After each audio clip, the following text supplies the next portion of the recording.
Innal hamdalillah nahmaduhu wa nasta'inuhu wa nastaghfiruh wa na'udzu billahi min syururi anfusina wa min sayyiati a'malina may yahdihillahu fala mudhillalah wa may yudlil falan tajid lahu sabila wa asyhadu an la ilaha illallah wahdahu la syarikalah wa asyhadu anna Muhammadan abduhu wa rasuluhu alladzi la nabiyya ba'dah. Amma ba'd, fa ya ayyuhal hadirun usikum wa nafsi bi taqwallah wa ta'atihi faqad fazal muttaqun kama qala ta'ala fi kitabihil karim. A'udzu billahi minasy syaithanir rajim. Ya ayyuhalladzina amanu taqullaha haqqa tuqatih wa la tamutunna illa wa antum muslimun. Ma'asyiral muslimin, hamba Allah, jamaah salat Jumat yang sama-sama mencari dan mengharap ridhonya. Puji dan syukur tentunya kita panjatkan kehadirat Allah Azza wa Jalla. Berkat izin dan irodahnya dan atas limpahan rahmat, nikmat dan karunia-Nya, siang ini kita bisa menghadiri salat Jumat di tempat yang mulia ini. Suatu amalan wajib bagi setiap muslim laki-laki dan harus mendapat perhatian dengan serius. Karena di hari ini, di samping kita punya kewajiban sholat Jumat, hari ini adalah hari yang mulia. Hari ini adalah hari induk dari segala hari. Yang Rasul katakan dalam hadis riwayat Imam Muslim, tiada hari yang lebih baik pada saat terbit matahari di hari itu selain dari hari Jumat. Hari yang penuh berkah, dan semoga kita semua dapat meraih keberkahan yang banyak di hari ini. Salah satunya adalah Allah Subhanahu wa taala menyiapkan kesempatan tertentu di hari ini untuk berdoa, dan siapa yang berdoa pada saat itu Allah berjanji akan mengabulkannya. Para hadirin,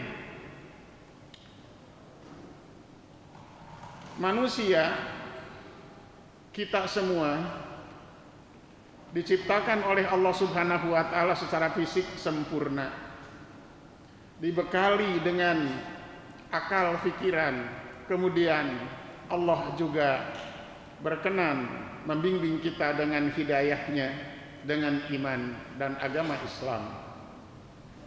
Namun demikian,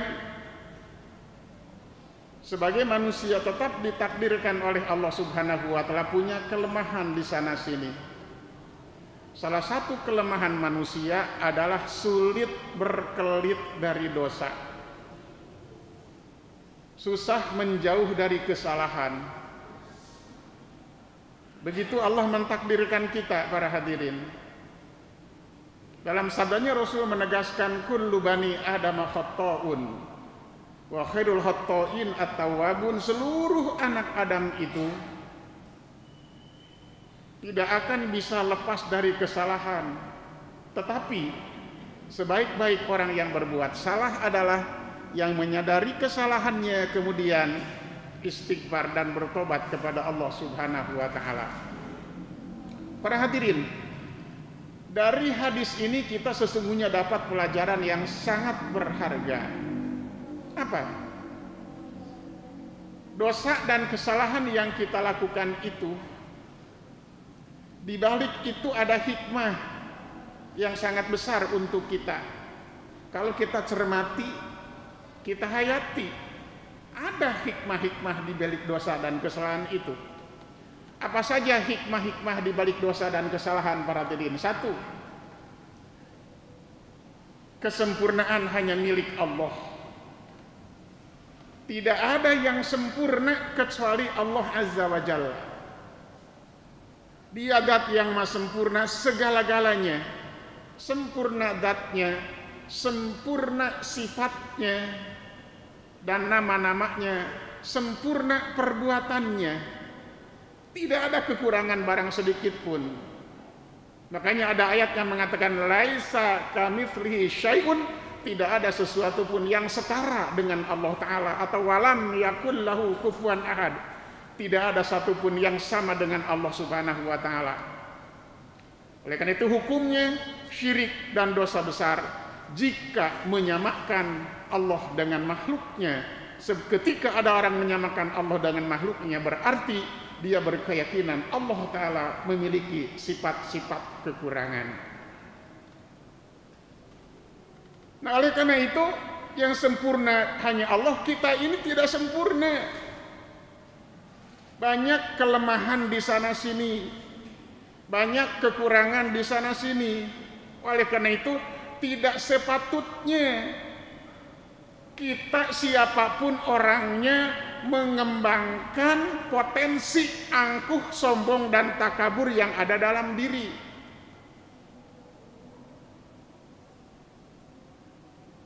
Orang yang menyadari kelemahan pasti tidak akan sombong.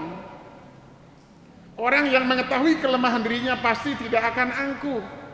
Tapi orang yang tidak pernah menyadari kelemahannya dan kekurangannya, boleh jadi ia menjadi orang yang sombong. Dan kita tahu Allah Subhanahu wa Ta'ala tidak pernah senang dan suka kepada orang yang sombong, karena sombong hanya berhak dimiliki oleh Allah Ta'ala. Hambanya tidak ada yang berhak untuk sombong. Dalam hadis kursi Rasul bersabda, Allah berfirman, Kesombongan itu adalah pakaianku, kata Allah. Keangkuhan itu adalah selendangku. Faman yunazi'ni adab Tuhan, kata Allah. Siapa yang ingin menyamaiku dalam kesombongan, akan kusiksa dia, gitu kata Allah. Dan dengan tegas Rasul mengatakan, la yadkhulul jannata man kana fi qalbihi mithqala habatin min kibrin. Tidak akan masuk surga orang yang dalam hatinya ada kesombongan walaupun hanya sebesar darah. Allah tidak suka dengan yang sombong. Sebaliknya Allah sangat suka dengan orang yang tawadu, dengan yang orang-orang yang rendah hati. Dan Rasul bersabda, man tawadu'a rafa'ahullah, sabda Rasul, siapa yang bertawadu dan rendah hati, Allah akan mengangkat harkat dan derajatnya. Wa man takabbara wadahullah, dan siapa yang angkuh dan sombong, Allah akan merendahkan dirinya. Maka tampilan-tampilan luar yang dimiliki oleh manusia, apakah kegantengan, kecakapan, kepintaran, kesuksesan, harta kekayaan, jabatan, kedudukan, popularitas dan sebagainya, jangan sekali-kali dijadikan alat untuk sombong dan takabur, karena itu pemberian Allah Subhanahu wa taala. Itu yang pertama. Yang kedua, di balik dosa dan kesalahan itu, hikmahnya adalah agar setiap orang tidak begitu mudah mencela, mencaci, menyudutkan orang lain yang berbuat salah dan keliru, agar tumbuh dalam hatinya sifat bijak dalam menghadapi kekeliruan orang lain. Serta itu manusia tidak ada yang sempurna, bisa salah dan bisa keliru. Sebagai bapak gitu misalnya, sebagai suami, istri bisa keliru, maka bijak dalam menghadapi kekeliruan dan kesalahan istri. Anak-anak kita bisa salah dan keliru, bijak dalam menghadapi kekeliruan dan kesalahan anak-anak kita. Teman kita bisa keliru, bijak dalam menghadapi kesalahan teman kita. Tetangga kita juga begitu. Kalau kita sebagai atasan kepada bawahan, bawahan kita bisa keliru sebagaimana dia juga bisa keliru. Maka jangan caci maki, sumpah serapah, marah-marah kepada siapapun yang berbuat salah, karena dirinya juga sering berbuat salah.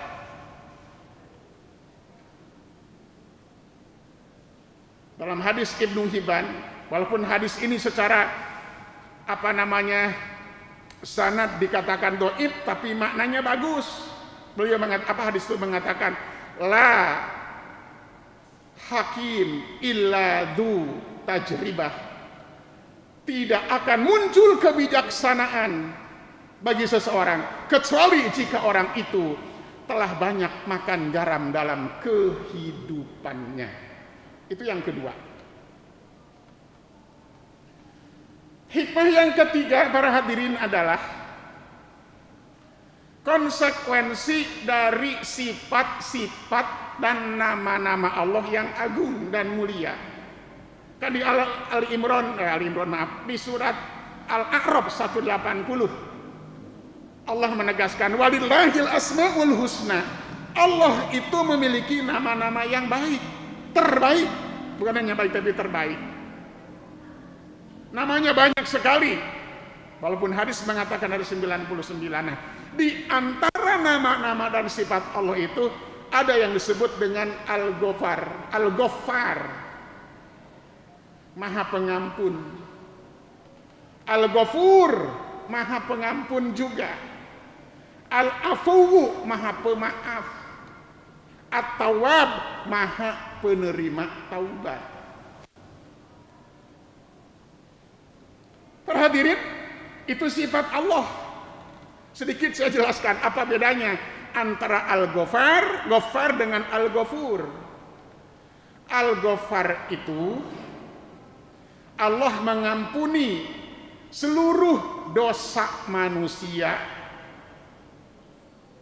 kemudian menutupi dosa-dosa itu Al-Ghaffar. Al-Ghafur Allah mengampuni dosa manusia sebanyak apapun dosa itu, lalu bekas-bekas dosa itu hilang sama sekali. Itu Al-Ghafur. Dan Al-Afuwu, Allah memaafkan seluruh dosa dan kesalahan manusia sehingga tidak tersisa walaupun bekas-bekasnya. Itulah para hadirin. Nah, Allah yang Maha Pemaaf, Allah yang Maha Pengampun itu sifatnya tidak akan berarti sama sekali dan tidak akan berguna jika tidak ada dosa dan kesalahan yang diperbuat oleh hambanya. Kapan terrealisasinya Allah memaafkan, Allah mengampuni jika tidak ada dosa yang diperbuat oleh manusia? Karena itu dalam hadis Muslim Rasul bersabda begini, kata beliau, laulam tudnibu, kalaulah kalian tidak pernah berbuat dosa dan kesalahan, la dhahaba bikum, kata Rasul, niscaya Allah akan menghilangkan kalian semua, membinasakan kalian semua, mematikan kalian semua. Tsumma la jaa biqaumin yudnibun, kata Rasul. Kemudian Allah akan mendatangkan satu kaum pengganti kalian yang mereka itu suka berbuat dosa dan kesalahan. Fayastaghfirunallaha, lalu kaum pengganti yang suka berbuat dosa itu, mereka minta ampunan kepada Allah Subhanahu wa taala, minta pemaafan dari Allah taala. Fayaghfiru lahum, lalu Allah mengampuni dosa-dosa mereka. Allah itu sangat senang mendengar rintihan hambanya yang meminta ampunan dan dosa kepadanya, minta ampunan atas dosa-dosanya. Sangat senang sekali. Bahkan Allah dalam hadis At-Tirmidzi dikatakan, Allah itu membentangkan tangannya di malam hari menunggu tobat dan istighfarnya orang yang berbuat dosa di siang hari, dan Allah bentangkan tangannya di siang hari menunggu tobat dan istighfarnya orang yang berbuat dosa di malam hari. Begitulah para hadirin, Allah sangat senang mendengar sekali, Allah sangat senang mendengar rintihan dan permintaan ampunan dari hambanya. Makanya para hadirin, Rasul sendiri memberikan contoh dan tuntunan kepada kita. Hadis Al-Bukhari, Rasul bersabda, wallahi, kata demi Allah, inilah astaghfirullah wa atubu ilaihi, sesungguhnya aku beristighfar kepada Allah dan bertobat kepadanya dalam satu hari tidak kurang dari 70 kali. Sementara dalam hadis Muslim dikatakan, aku beristighfar dan bertobat kepada Allah, kata Rasul, tidak kurang dari 100 kali. Betapa luar biasa intensitas tobat hamba Allah ini, padahal beliau hamba yang maksum, terpelihara dan terjaga dari dosa. Demikianlah hikmah yang ketiga dari perbuatan dosa yang kita lakukan, yaitu sebagai realisasi dan konsekuensi dari sifat-sifat Allah Maha Pengampun dan Maha Pemaaf terhadap para hambanya. Semoga bermanfaat. Barakallahu li wa lakum.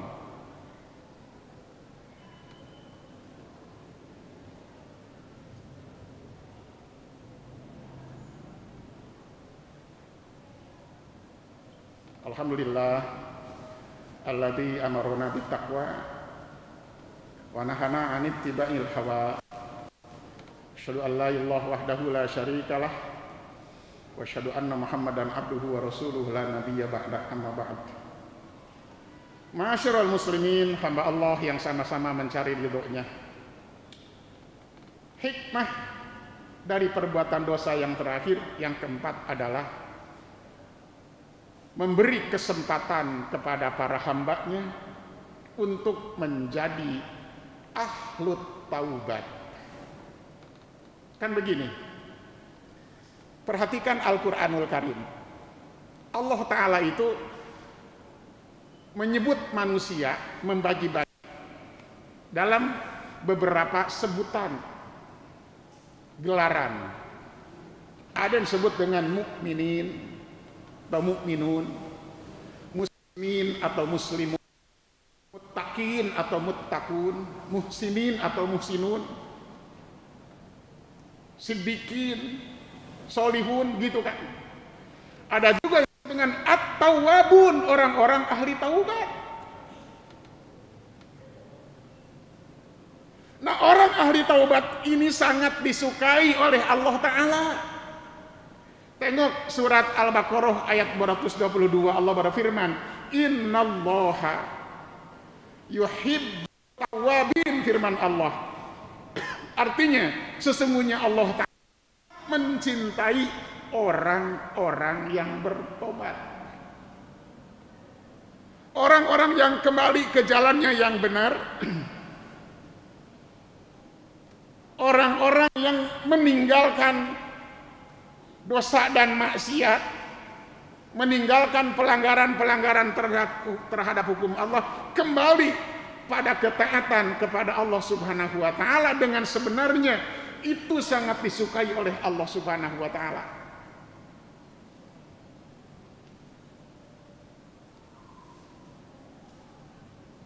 Kalau orang bertobat dari dosa dan kesalahannya, sebesar apapun dosa dan kesalahan yang ia lakukan, kalau ia bertobat dan beristighfar kepadanya, Allah ampuni, terima tobatnya. Kita kutip hadis qudsi, Rasulullah bersabda, Allah berfirman, ya ibna Adam, kata wahai anak Adam, jika kalian tetap berharap kepadaku, berharap akan ampunanku, niscaya aku ampuni. Dan jika kalian datang kepadaku membawa dosa seisi langit, dosa kita memenuhi ruangan antara langit dan bumi, saking banyaknya, kalau kalian datang kepadaku beristighfar dan bertobat kepadaku, akan ku ampuni dan ku terima tobat kalian. La ubali, kata Allah, aku tak peduli seberapa banyak dosa kalian. Dan jika kalian datang kepadaku membawa dosa seisi bumi, saking banyaknya itu dosa, lalu kalian tobat dan istighfar kepadaku, kata Allah, aku akan datang kepada kalian membawa ampunan seisi bumi pula. Begitu. Sangat senang Allah menerima tobat hambanya. Bahkan dalam hadis Muslim Rasul bersabda, dan yang sebelum memberikan ilustrasi, kata Rasul, ada seseorang yang pergi ke satu tempat yang jauh, melewati padang pasir yang luas, berkendaraan unta, dan untanya dipenuhi dengan perbekalan makanan dan minuman. Lalu di perjalanan ia istirahat di bawah pohon yang rindang. Saking nikmatnya istirahat, ia tertidur pulas. Begitu terbangun, untanya, kendaraan dan perbekalannya tidak ada. Betapa kagetnya ia, lalu segera mencari untanya ke sana kemari, tapi tidak ditemukannya hingga ia berputus asa. Dalam keputusasaannya ia mengatakan, kalau begitu aku harus kembali lagi ke tempat tadi, istirahat dan tidur di situ sampai mati. Gitu dia bilang. Ceritanya dia pergi ke tempat istirahat tadi dalam kondisi gondok, nyesal, tapi bisa juga tidur. Pulas dia tidur. Saat terbangun, unta yang penuh dengan segala perbekalan itu ada di hadapannya. Ia kaget dan gembira, luar biasa. Saking kaget dan gembiranya, ia salah ucap. Dia bilang, ya Rabb, ana rabbuka wa anta abdi. Engkau, ya Rabb, wahai Rabb, aku adalah Tuhanmu dan engkau adalah hambaku. Saking kaget dan gembiranya, ngomong juga salah. Dia bilang, aku Tuhanmu, engkau hambaku kepada Allah. Dan itu tidak dihitung sebagai dosa karena memang keliru. Nah, di ujung hadis itu Rasul bersabda, Allahu aqrahu bi taubati abdihi. Allah lebih gembira dengan tobat hambanya, melebihi kegembiraan seseorang yang menemukan kembali barangnya yang hilang. Jadilah ahli taubat. Ibnu Hajar Al-Asqalani dalam kitabnya Fathul Bari mengatakan bahwa di surga nanti kan surga ada 8 pintu, bahkan lebih dari 8 pintu. Kata Ibnu Hajar Al-Asqalani, salah satu pintu surga itulah pintu babut taubah, pintunya ahli taubat. Semoga kita semua tergolong ahli taubat yang Allah senangi, sukai dan cintai, dan masuk surga lewat pintu taubat tersebut. Demikian yang dapat saya sampaikan di mimbar Jumat kali ini. Mudah-mudahan bermanfaat untuk saya dan untuk hadirin semuanya. Kurang lebihnya mohon maaf. Rabbana atina fid dunya hasanah wa fil akhirati hasanah wa qina adzabannar. Allahumma aslih lana dinana alladzi huwa ismatu amrina waslih lana dunyana allati fiha ma'ashina waslih lana akhiratana allati fiha ma'adina waj'alil hayata ziyadatan lana fi kulli khair waj'alil mauta rahatan lana min kulli syarr. Allahumma ij'al fi qalbina nuran wa fi basrina nuran wa fi sam'ina nuran wa an yaminina nuran wa shimalina nuran wa tahtina nuran wa fawqina nuran waj'alna nuran. Allahumma nawwir qulubana binuri hidayati kama nawwartal arda binuri syamsika abadan abada birahmatika ya arhamar rahimin. Allahumma ighfir lil muslimina wal muslimat wal mu'minina wal mu'minat al ahya minhum wal amwat innaka anta qaribun mujibud da'wat ya qadiyal hajat. Aqulu qali hada wa astaghfiru wa lakum fastaghfiruh innahu huwal ghafurur rahim walhamdulillahi rabbil alamin wa qimis shalah.